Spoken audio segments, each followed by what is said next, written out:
Mafia boss caught his maid teaching his blind son to fight. But the truth left him speechless. The gun is in my hand. Dimitri's gun. His son, our son now, in every way that matters, stands behind me, small fists clenched, ready to fight despite the darkness he lives in. And Dmitri Morozov, Pakhan of the Morozov Bratva, the most feared man in Moscow, is staring at me like he's seeing me for the first time. You, he breathes, his voice cracking in a way I've never heard before. It was always you.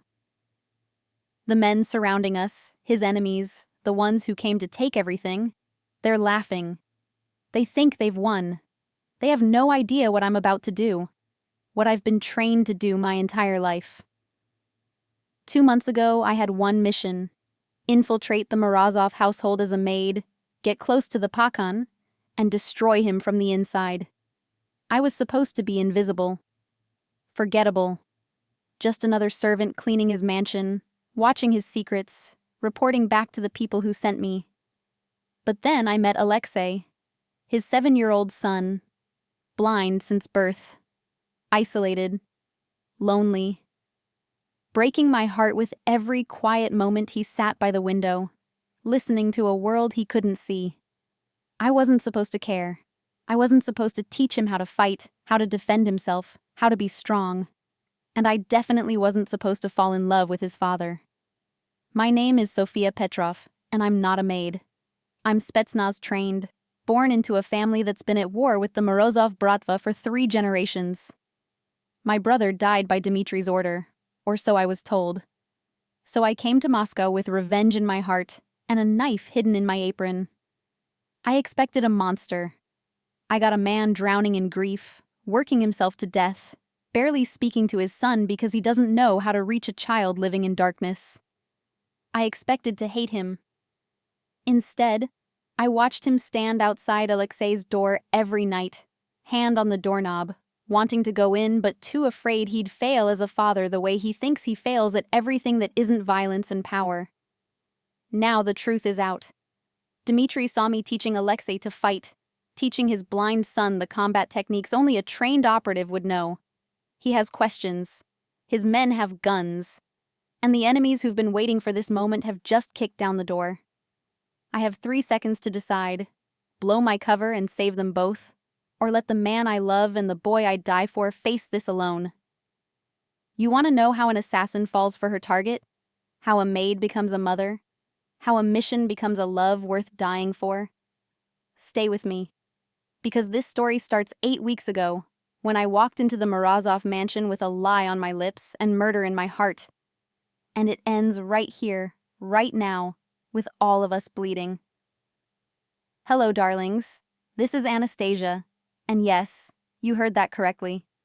A trained assassin, a blind boy, a Bratva boss who's about to have his entire world shattered. Tonight's tale is one of my favorites because it asks the question we all fear to answer. What happens when the person you're supposed to destroy becomes the person you can't live without? Picture Moscow in winter. Snow falling on golden domes, the smell of pine and danger.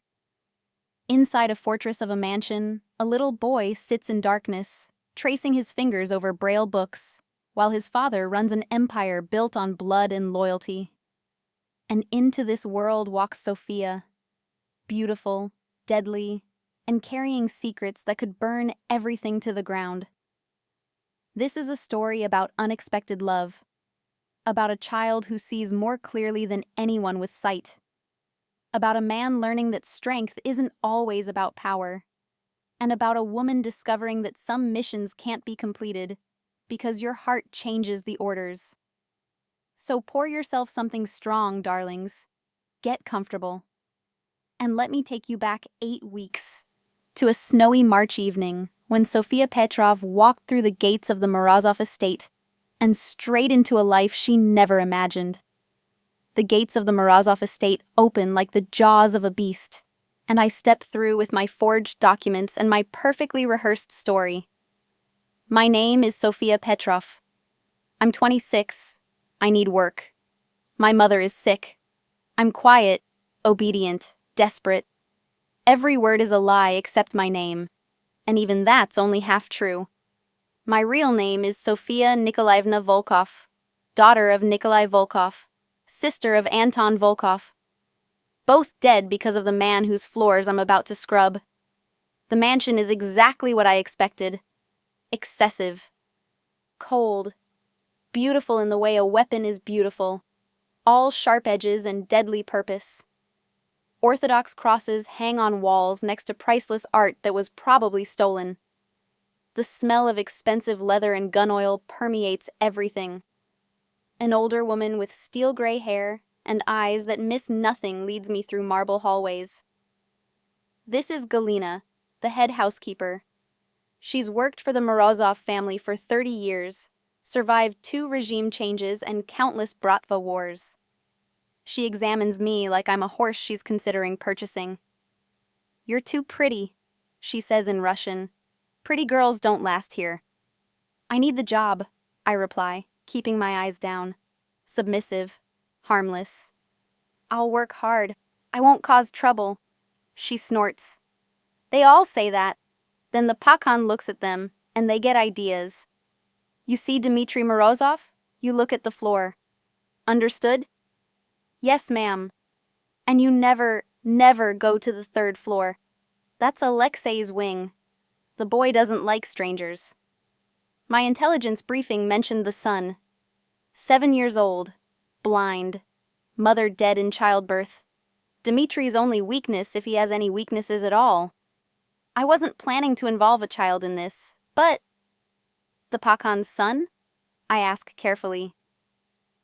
Galina's face softens just slightly. Poor little soul. Hasn't seen daylight since his mother died. The Pakan works himself to death, barely sees the boy. Breaks my heart, but it's not our business. You'll clean the 1st and 2nd floors.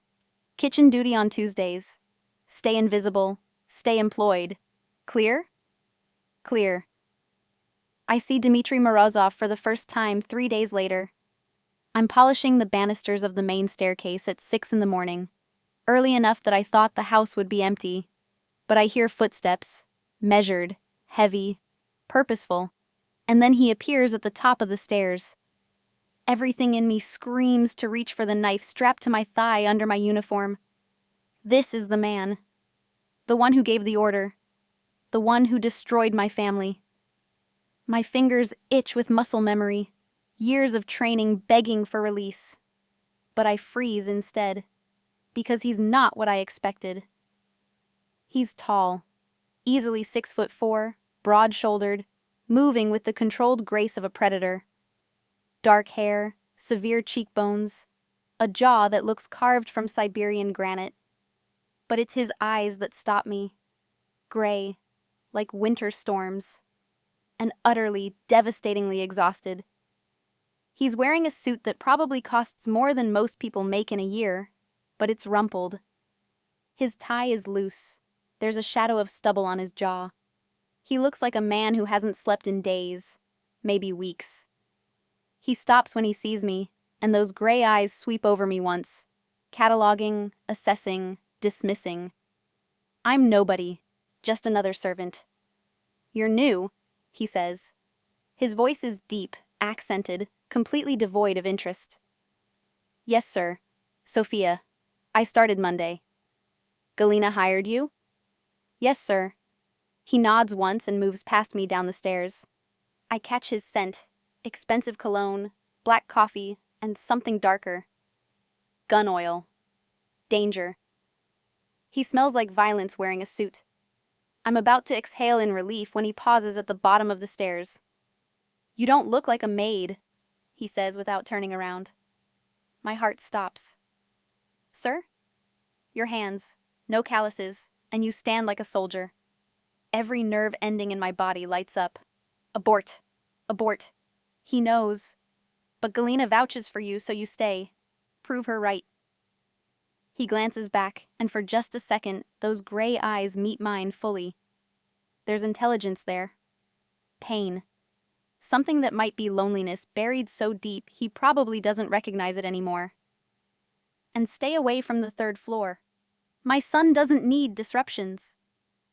Then he's gone, the front door closing behind him with ominous finality. I let out a breath I didn't know I was holding. That was too close. I need to be more careful, soften my edges, remember to slouch, to move like someone who's spent years scrubbing floors instead of years on firing ranges and training mats. But something about the way he said, "my son," lingers in my mind. The crack in his voice, the pain. I push it away. I'm not here to psychoanalyze a monster. I'm here to destroy him. I break Galina's first rule exactly 1 week into my employment. I'm cleaning the second floor hallway when I hear it. A sound so soft I almost miss it. A child crying. Trying not to cry, actually. Those awful, muffled sobs of someone who's learned that no one comes when you cry. So why bother making noise? The sound is coming from the stairwell leading to the third floor.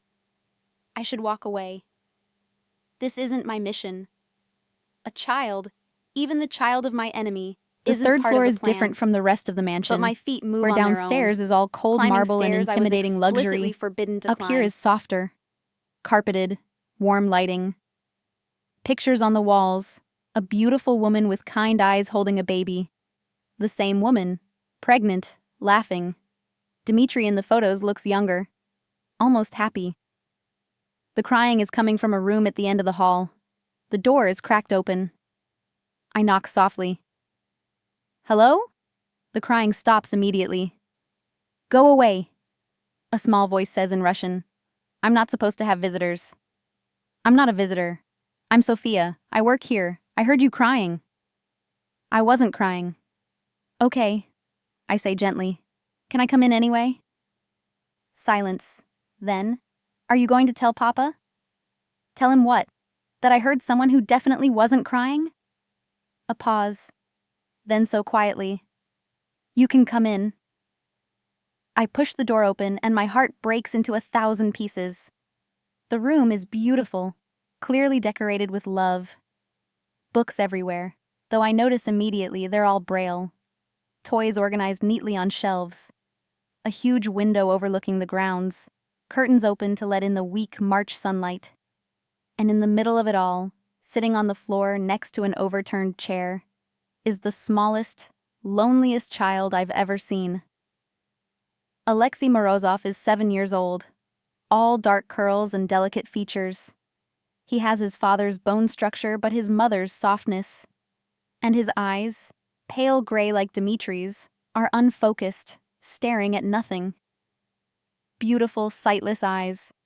He's holding his shin, and I can see blood seeping between his small fingers. Alexei, I breathe, crossing to him immediately. You're hurt. He flinches away from my voice.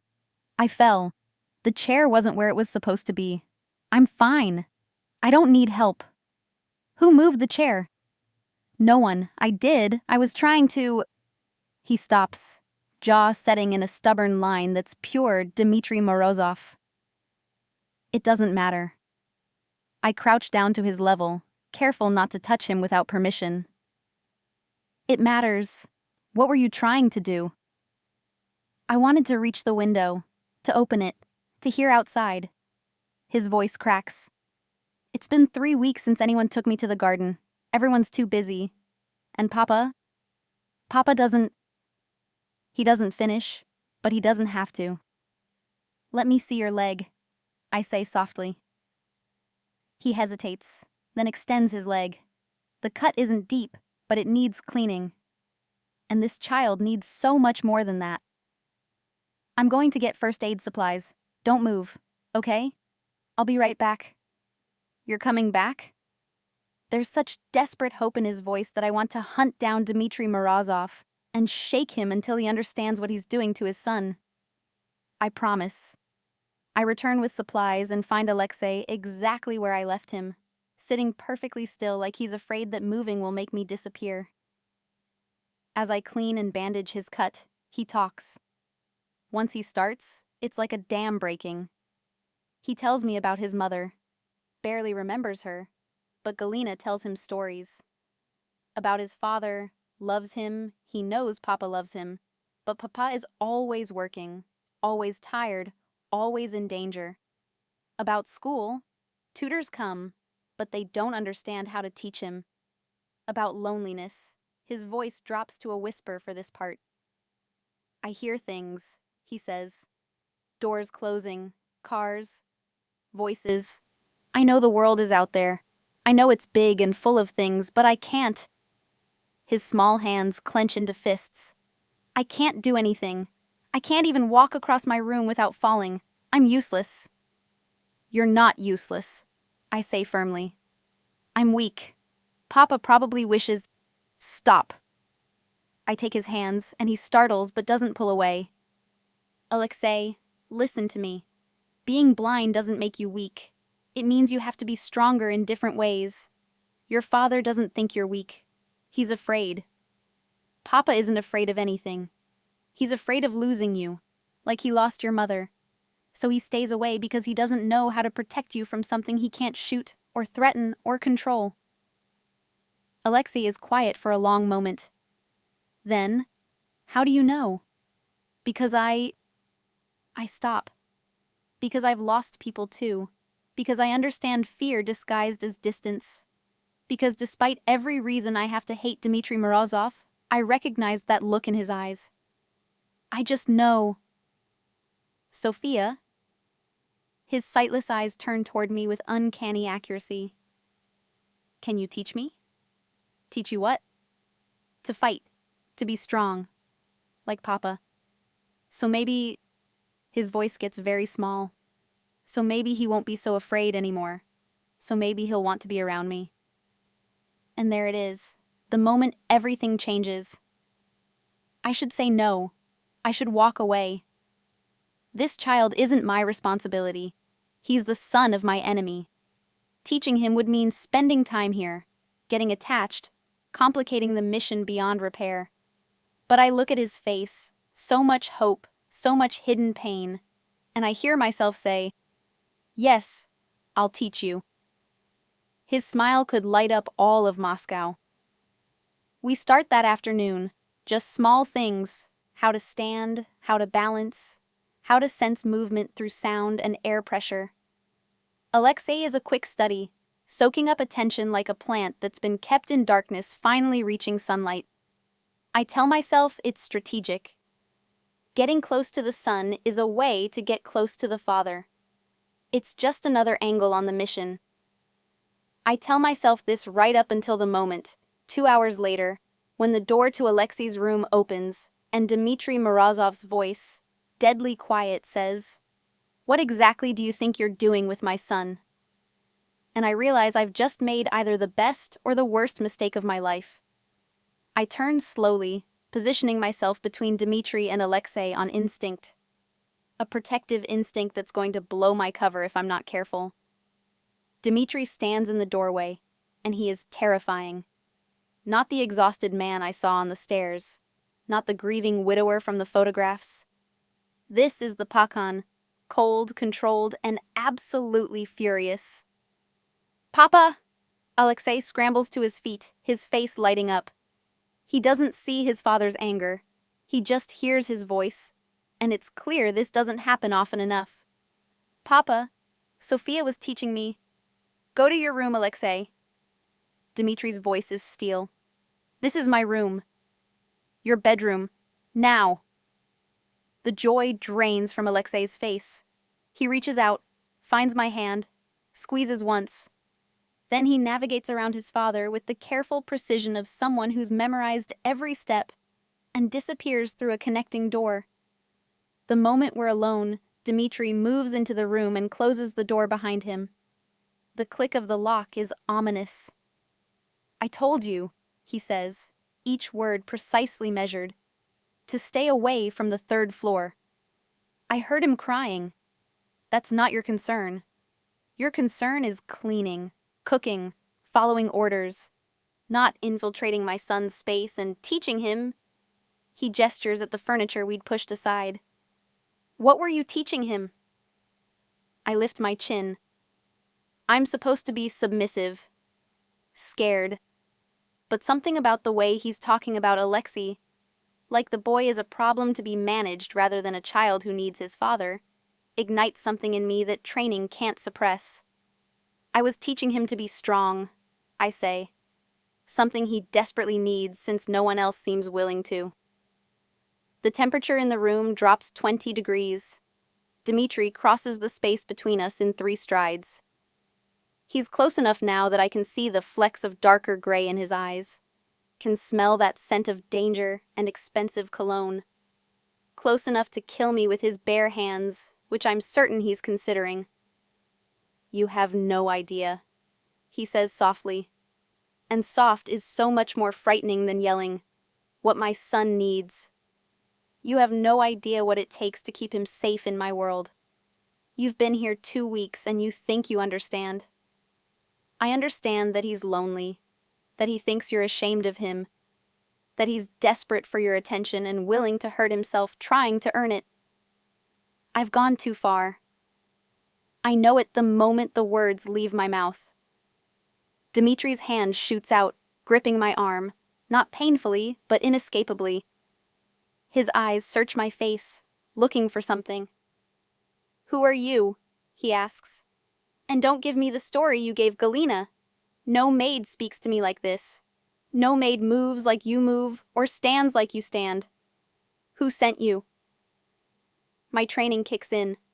I let tears fill my eyes, not hard when I'm genuinely afraid, though not for the reasons he thinks.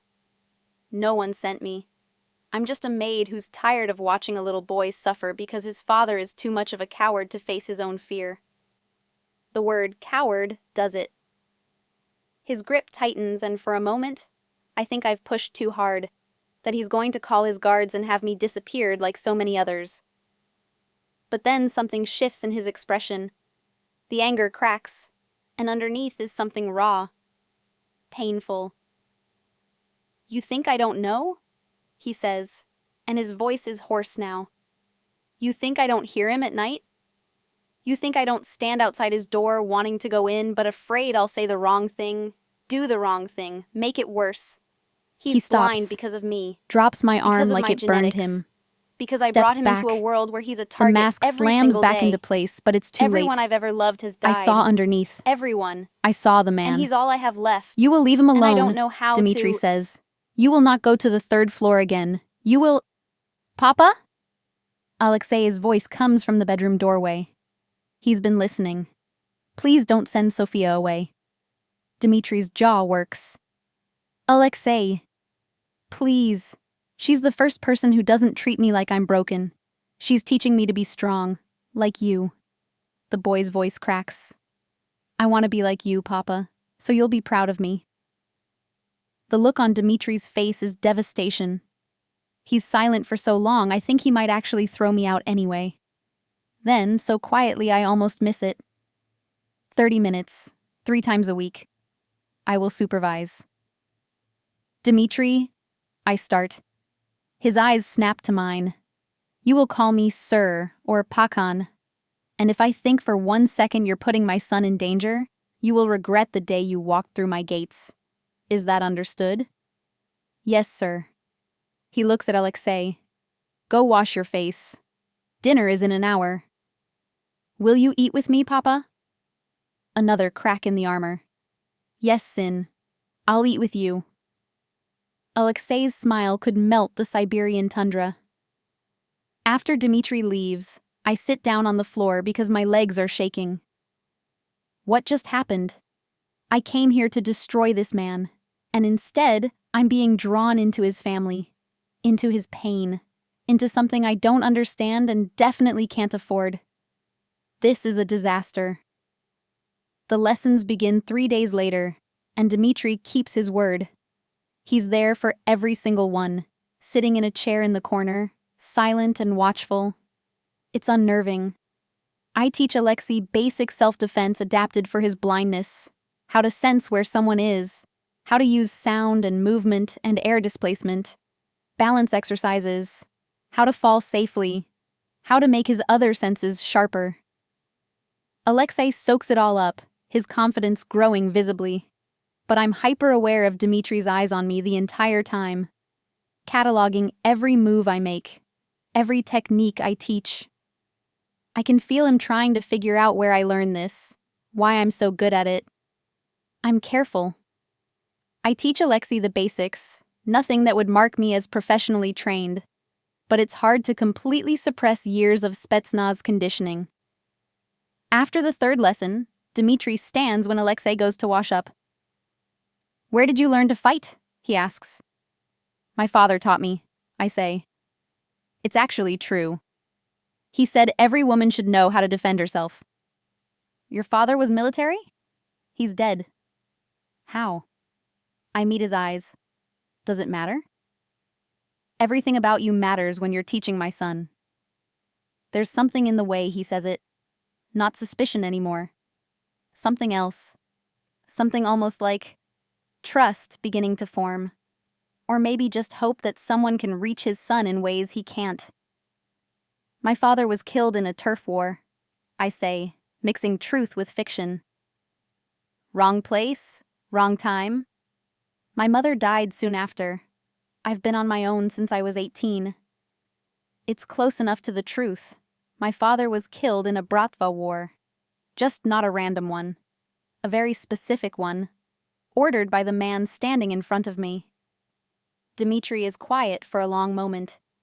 Then, "I'm sorry." 2 words, but they sound genuine. I don't know what to do with that. Over the next 2 weeks, something shifts. Dmitri starts eating dinner with Alexei more often. I hear them sometimes. The boy chattering about his lessons, about what he learned, demonstrating a new stance. And Dmitri, his voice softer than I've ever heard it, asking questions, praising his son, laughing at something Alexei says. The sound of Dmitri Morozov laughing does something strange to my chest. I see him around the house more too. He watches me when he thinks I'm not looking. Not with suspicion now, with something else. Curiosity? Interest?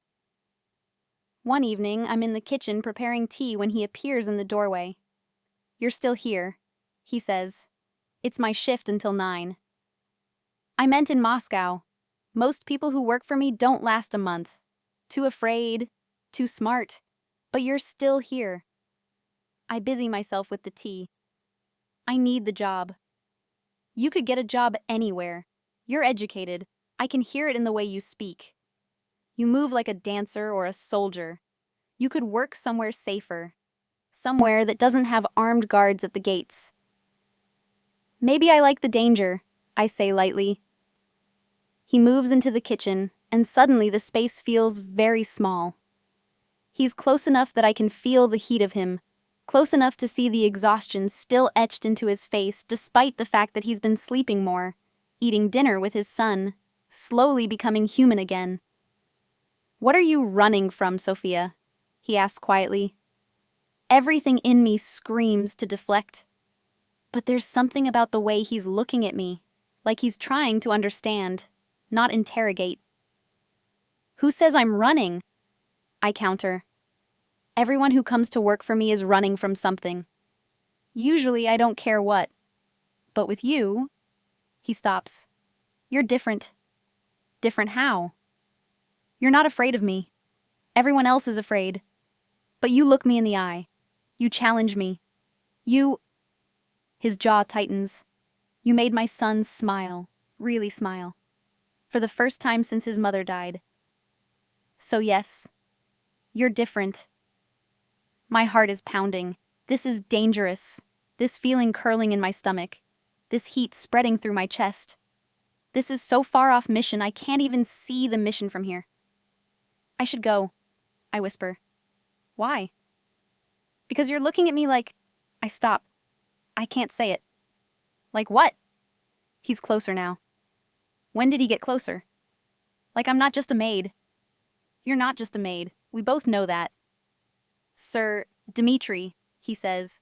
"When we're alone, you call me Dmitri." This is insane. This is wrong. This man is my enemy. I'm here to destroy him.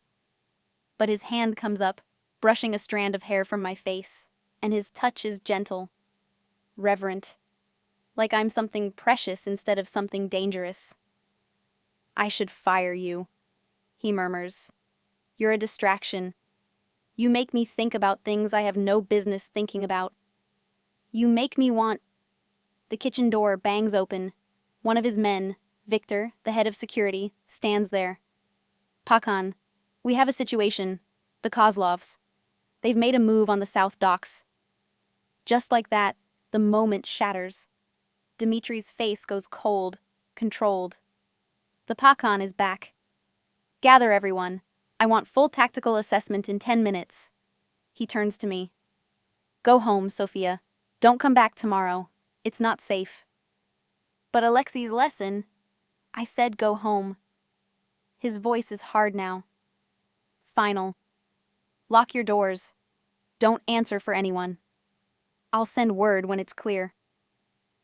Then he's gone, and I'm standing in the kitchen with my heart racing, and Victor giving me a look that clearly says he knows exactly what almost happened. I'm halfway home when I realize something's wrong. There's a car following me. Black SUV, no plates. Not Dimitri's men. I've memorized all their vehicles. The Kozlovs. They must have been watching the house. They know I work for Dimitri. I take 3 turns to confirm I'm being followed. I am. I have 2 choices. Use my training and lose them, which will absolutely blow my cover. Or let them take me, which might get me killed. I'm reaching for my phone to call. Who? Dimitri. My handlers? When the SUV accelerates and cuts me off. 3 men get out. The one in front is smiling. Sofia Petrov, he says in Russian. The Pakan's new favorite maid. He's going to be very upset when he finds out what happened to you. I'm calculating odds, exits, weapon availability when I hear it. Gunshots. Tires screeching. And then Dimitri's voice, absolutely feral. Get away from her. Now. What happens next happens fast. Dimitri appears with 4 of his men, guns drawn. The Kozlov soldiers reach for their weapons, but they're outnumbered and outgunned. A brief, brutal firefight erupts in the middle of the Moscow street. Suppressed weapons, professional efficiency, over in seconds. The Kozlov men go down. Not dead, but incapacitated. Dimitri doesn't even look at them. He crosses straight to me, grabs my shoulders, his eyes wild. Are you hurt? Did they touch you? Sophia, look at me. Are you hurt? I'm fine, I manage. How did you? I had you followed. After Victor interrupted us, I realized the Kozlovs might have been surveilling the house. If they saw you leave alone? His hands are shaking. Dmitri Morozov's hands are actually shaking. Get in the car, now! My apartment is compromised. You're not going back there. Get in the car. I'm in too deep to argue. I get in his car, and we drive back to the estate in tense silence. His jaw is clenched so tight I think he might crack a tooth. His knuckles are white on the steering wheel. I told you to go home, he finally says. I told you it wasn't safe. I was going home. This is my fault. I put you in danger. They saw you with Alexei. They saw me talking to you. And now they think you're a way to hurt me. Are you? I ask quietly. Do they think I'm a way to hurt you? He doesn't answer. Which is answer enough. We pull through the gates and he practically drags me inside. Galina appears, takes one look at us, and vanishes. Smart woman. Dimitri pulls me into his office, all dark wood and leather, walls lined with books and weapons. He pours himself vodka, downs it, pours another. You can't go back to your apartment, he says. You'll stay here. Guest room on the 2nd floor. Victor will retrieve your things tomorrow with an armed escort. I can't stay here. You can and you will. This is not negotiable, Sophia. You're under my protection now. I don't need... He whirls on me and the look in his eyes stops my breath. They were going to take you. Do you understand what that means? Do you understand what the Kozlovs do to people they take? Especially people connected to me? He crosses to me, cups my face with surprising gentleness. I have lost everyone I've ever cared about. Everyone. And I just realized tonight that I care about you. So you will stay here where I can protect you, where my men can protect you, and you will not argue with me. You barely know me, I whisper. I know enough. I know you're brave and kind. I know you gave my son his confidence back. I know you look at me like I'm a man instead of a monster.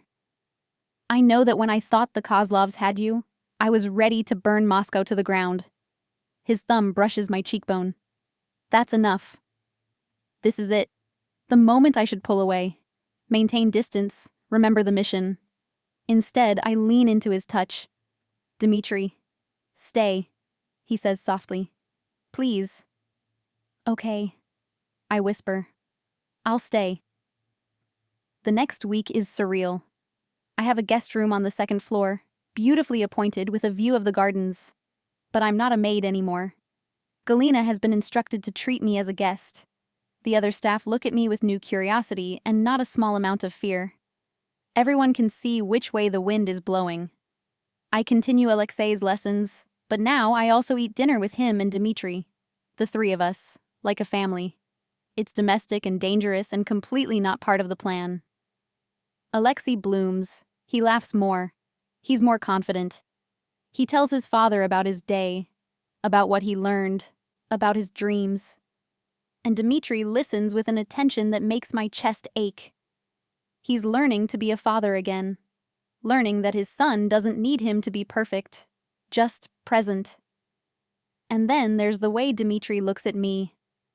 Over dinner, across the training room, when he thinks I'm not paying attention, like I'm a puzzle he's trying to solve, like I'm something precious, like I'm dangerous to him in ways that have nothing to do with bullets or betrayal. One evening, after Alexei is in bed, Dmitri asks me to join him in the library. Sit, he says, gesturing to the leather sofa. He pours 2 glasses of wine, expensive, French. Everything in this house is excessive and beautiful. He sits next to me, close enough to touch but not touching.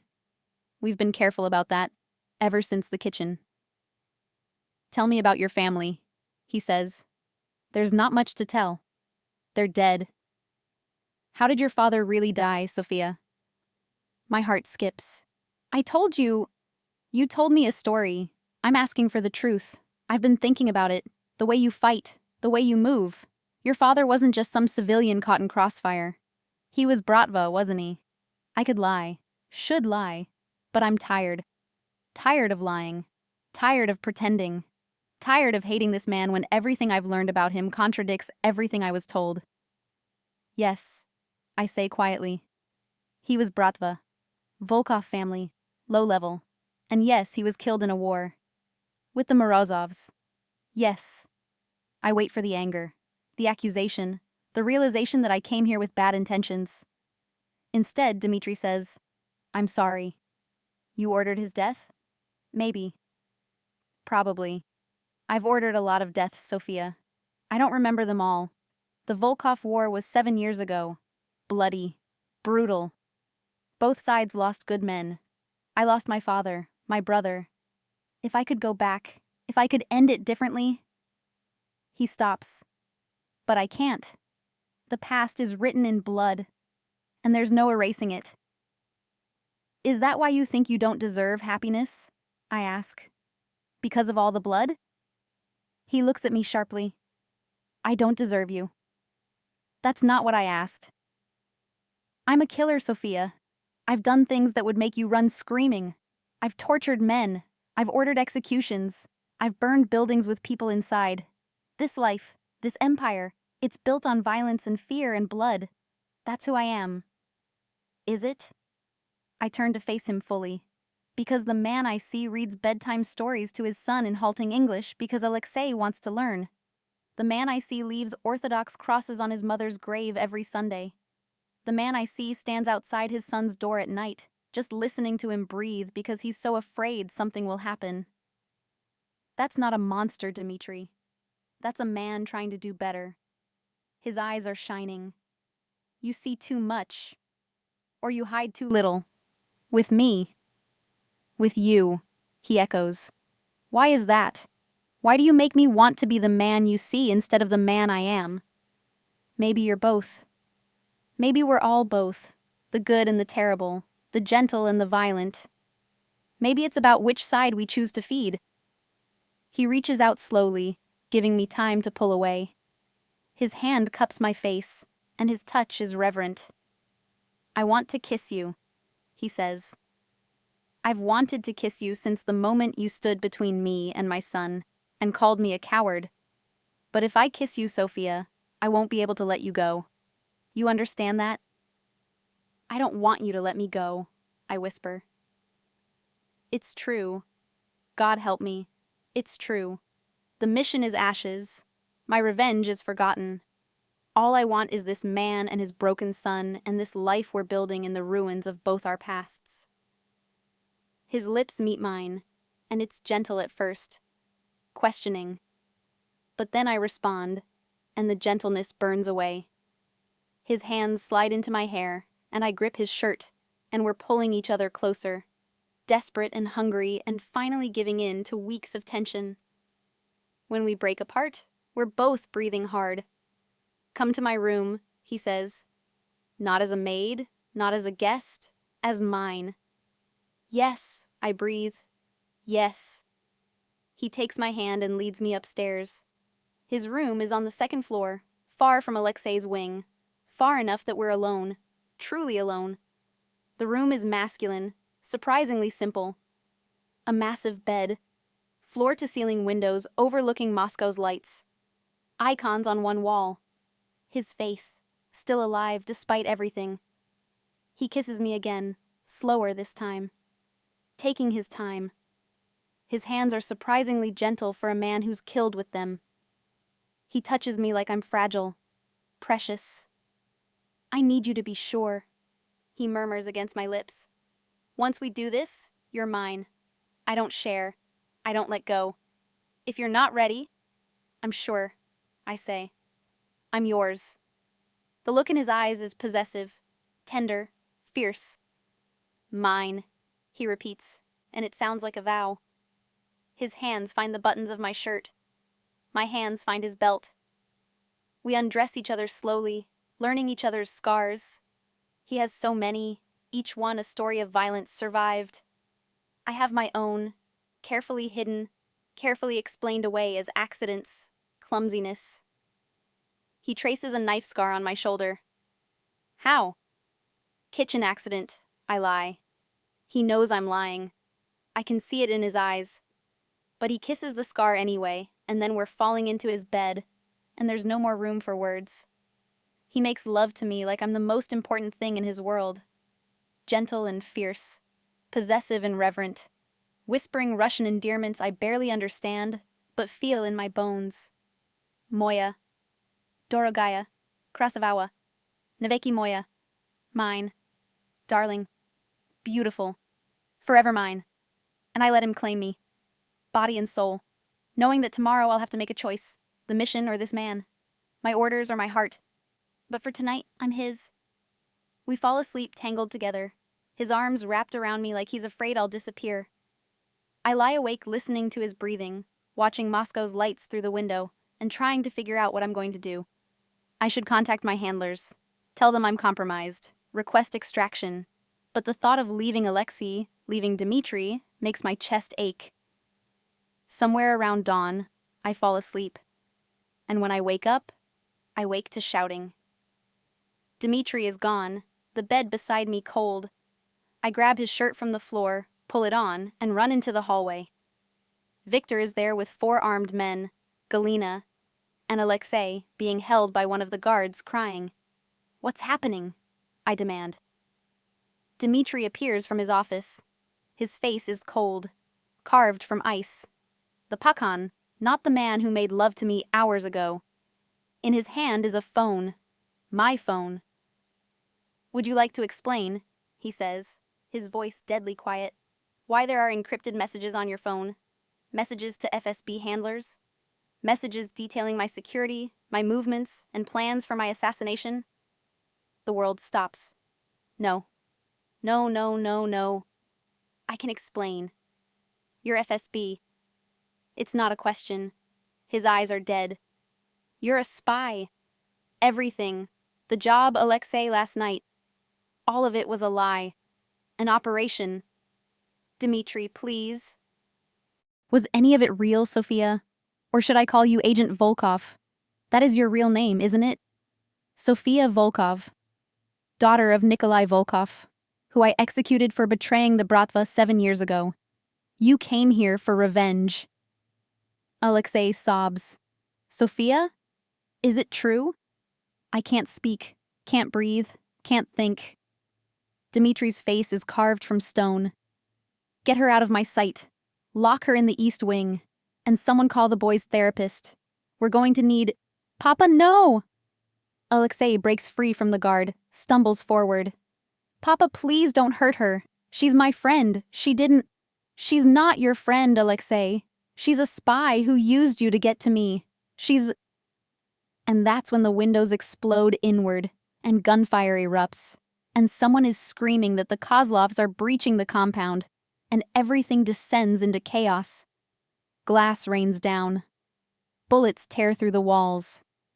Men are shouting in Russian, Dimitri's guards responding, taking positions.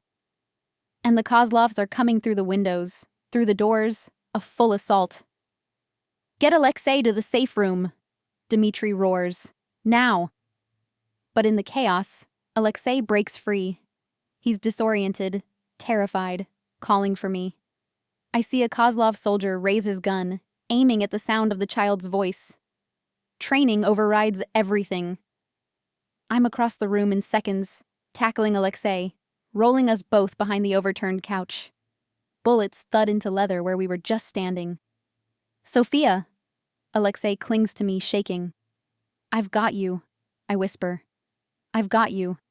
Close your eyes. No, sorry, that doesn't help. Cover your ears. Stay behind me. Victor appears, gun drawn, firing at the Kozlov soldiers. Get the boy out, he shouts at me. Where's the safe room? Basement, behind the wine cellar. Dmitri is across the room, engaged with 3 attackers. He fights like the killer he is, brutal, efficient, lethal. But there are too many. The Kozlovs came prepared this time. I grab Alexei, haul him up. We're going to run, okay? Hold my hand. Trust me. I trust you, he says immediately.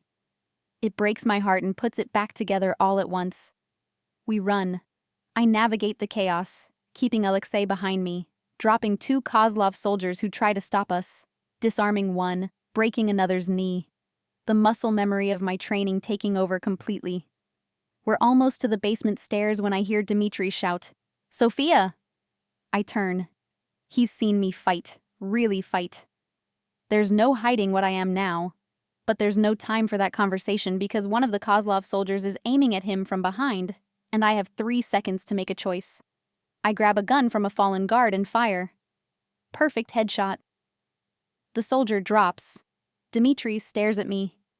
Then, get my son to safety. We'll talk after. If there is an after. The safe room is steel reinforced, built for exactly this scenario. I get Alexei inside, and he immediately starts crying. Hey. I kneel in front of him. You're safe now. Your papa's guards are handling it. Is Papa going to die?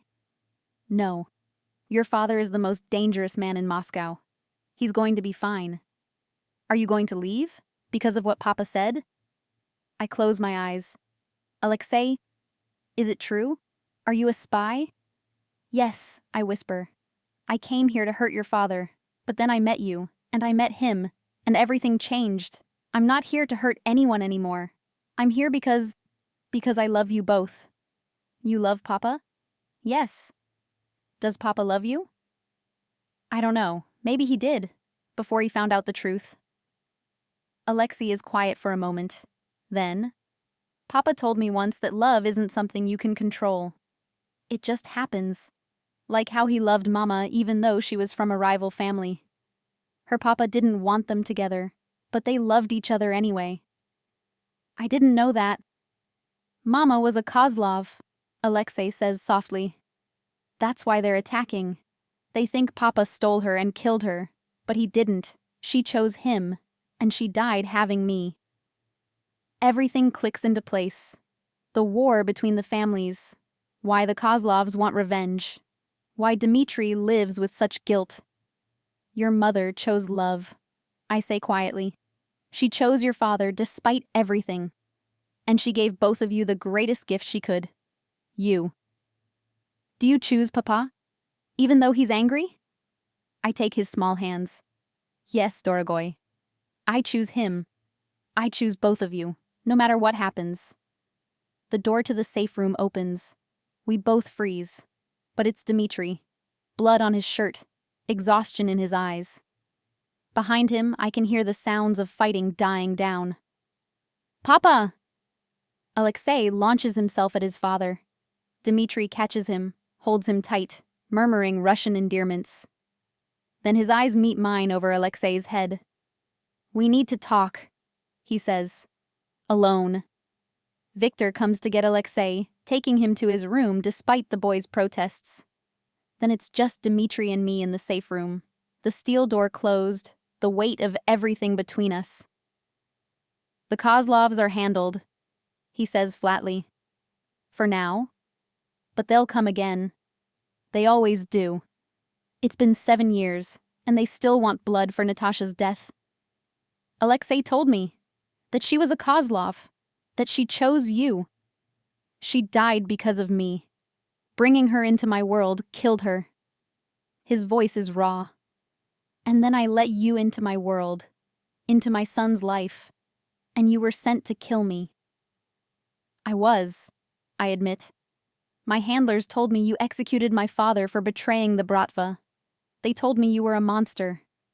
They told me to infiltrate, gather intelligence, and eliminate you when the opportunity came. Why didn't you? Because they lied. I've spent weeks researching, pulling records, talking to people who remember. My father wasn't executed for betraying the Bratva. He was FSB, deep cover for years. And when the FSB was ready to move on you, he was the asset who fed them information. You found out. You executed him for being a traitor. Which he was. Dmitri says nothing. Everything they told me was designed to make me hate you, to make me willing to kill you. But the man they described isn't the man I found. You're not a monster, Dmitri.